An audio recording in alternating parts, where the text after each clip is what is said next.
नमस्कार, आदाब, सत श्री अकाल। लाइव नेशन 7 में आपका स्वागत है। मैं शादाब मलिक। अगर अभी तक आप लोगों ने हमारे चैनल को सब्सक्राइब नहीं किया है तो ज़रूर सब्सक्राइब कर लें। जीएनएम की छात्राएं जिन्हें पीएमसीएच के हॉस्टल से खाली कराकर वैशाली के राजा पाकड़ भेजा जा रहा था, उन छात्राओं ने धरना प्रदर्शन किया। पहले पीएमसीएच में किया और वहाँ पुलिस की लाठियाँ चली, जो हमेशा चलती हैं बिहार में, और अब वो पटना के गर्दनी बाग में धरना प्रदर्शन कर रही हैं। इस पर हम चर्चा करेंगे। हमारे साथ मौजूद हैं गुरु रहमान सर। लाइव नेशन 7 में आपका स्वागत। धन्यवाद।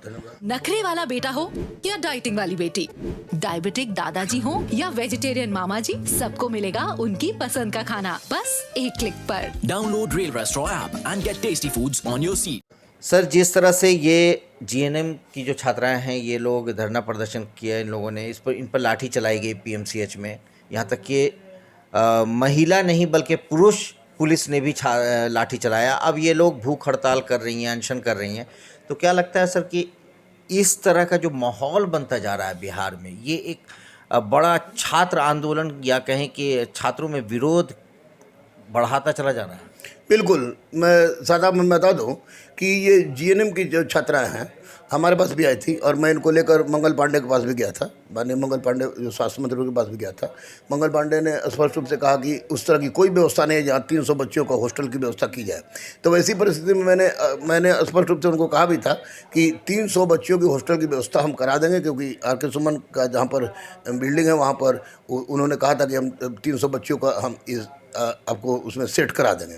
लेकिन ये अभी तक बच्चों के साथ कुछ नहीं हुआ और बच्ची का एडमिशन आप पीएमसीएच में लेते हैं और पीएमसीएच से राजा पकड़ की दूरी आप देख रहे हैं, और राजा पकड़ में भी वैसी जगह पर जहाँ की चारों तरफ कुछ नहीं है, एक खूबसूरत सा हॉस्टल छोड़ के बाकी कुछ नहीं। अगर कोई उठा भी लग किसी को तो किसी को पता चलने वाला नहीं है। तो वैसी परिस्थिति में बच्चियों का डरना स्वाभाविक है। जहाँ दिन दहाड़े बच्चियों पर गोली चल जा रही है, जहाँ दिन दहाड़े रेप हो रहा है, तो वैसी परिस्थिति में बच्चियों का डरना स्वाभाविक है। और जीएनएम के बच्चों के साथ जो गलत हो रहा है, एक तो पुलिस लाठीचार्ज हुआ, उस पर माननीय मुख्यमंत्री तो कुछ नहीं बोले, माननीय स्वास्थ्य मंत्री ने कुछ नहीं बोला, पीएमसी के प्रिंसिपल जो बोली वही काम चल रहा है। पुलिस ने महिला जीएनएम पर इस तरह से लाठीचार्ज कराया जैसे लगा कि वो बहुत बड़ी आतंकवादी हो या बीपीएससी के सेटर वही हो। तो वो हो गई। दूसरी सबसे महत्वपूर्ण बात यह है कि 48 घंटे की वो लोग भूख हड़ताल पर है और 14-15 दिन से लोग धरना दे रही है, लेकिन कोई सुनने वाला नहीं है। सरकार कह रहा है कि इनके लिए कोई व्यवस्था नहीं है। तो मैं कह रहा हूं भाई,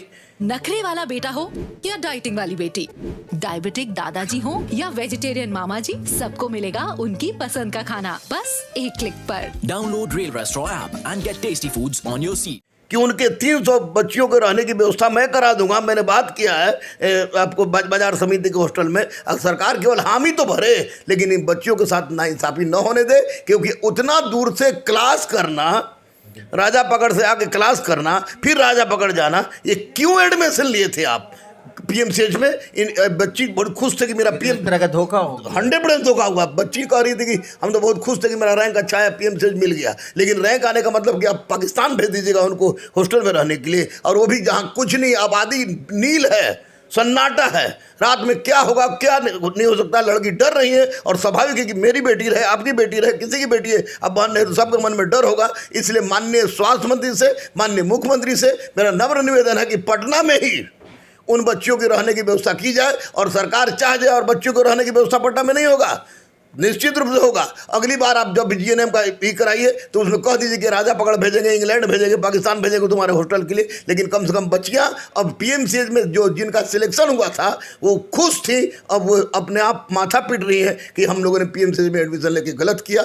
जीएनएम के बच्चों के साथ नाइंसाफी हो रही है। इस पर माननीय स्वास्थ्य मंत्री, माननीय मुख्यमंत्री को ध्यान देना चाहिए, क्योंकि बच्चों के मन में सिपाही हो, चाहे सिपाही से लेके आपको बीपीएससी की परीक्षा हो, आपको क्लर्क से लेकर बीपीएससी तक परीक्षा हो, जीएनएम हो, हर तरह के परीक्षा में जिस तरह की गुंडागर्दी, जिस तरह का छात्रों के साथ व्यवहार हो रहा है, अब छात्रों के मन में एक जबरदस्त असंतोष है। और मुझे डर है सादाब कि कहीं यह गृह युद्ध का कारण न बन जाए और 1974 के आंदोलन को फिर से न दोहरा दे। मैं बच्चों से बार बार रिक्वेस्ट कर रहा हूं कि आंदोलन जब भी आप करेंगे अहिंसात्मक करेंगे, क्योंकि अहिंसा में बल होती है और अहिंसा से सरकार भी बदली जा सकती है। इसलिए हिंसा का प्रयोग न करेंगे, क्योंकि आप हिंसा करिएगा तो आपके मूल मंशा को समाप्त कर दिया जाएगा। इसलिए अहिंसात्मक आंदोलन कीजिए। अगर आपको राजा पकड़ नहीं जाना है या कहीं भी अपने हक के डिमांड के लिए, चाहे बीपीएससी के घड़ियाल को पकड़ना हो, बीएसएससी में सुधार के लाने की बात हो, बीपीएससी के सुधार में लाने की बात हो या जीएनएम की बात हो, उसके लिए एक अहिंसात्मक आंदोलन की जरूरत है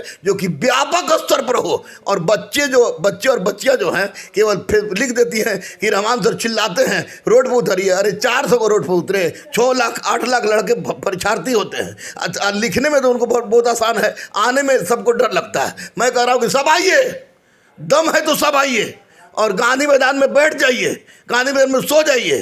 गांधी मैदान में बैठने और सोने पर कोई लाठी चार्ज कर गुरु रहमान भी चैलेंज कर रहे हैं छात्रों को, बिल्कुल चैलेंज कर रहे हैं कि छात्र के कमी के कारण छात्रों के साथ इस तरह की समस्या हो रही है। और छात्र हिंसात्मक आंदोलन की बात करते हैं, जो कि गलत है। अपने मुल्क में रहकर मुल्क के विरुद्ध कोई काम नहीं करना चाहिए। और अहिंसा में बल है, जिसके परिचायक महात्मा गांधी थे, जिसके परिचायक महात्मा बुद्ध थे। और आज अहिंसा के बल पर देश आजाद हो सकता है, तो अहिंसा के बल पर छात्रों के हित में कार्य क्यों नहीं हो सकता है। तो गुरु रहमान ने सीधे तौर से छात्रों को ये कहा है कि अगर छात्रों में हिम्मत है तो वो अपने हक के लिए अहिंसात्मक आंदोलन करें। और अहिंसा में इतना बल है कि जैसे महात्मा गांधी ने देश को आज़ाद करा दिया, गौतम बुद्ध इसकी मिसाल हैं।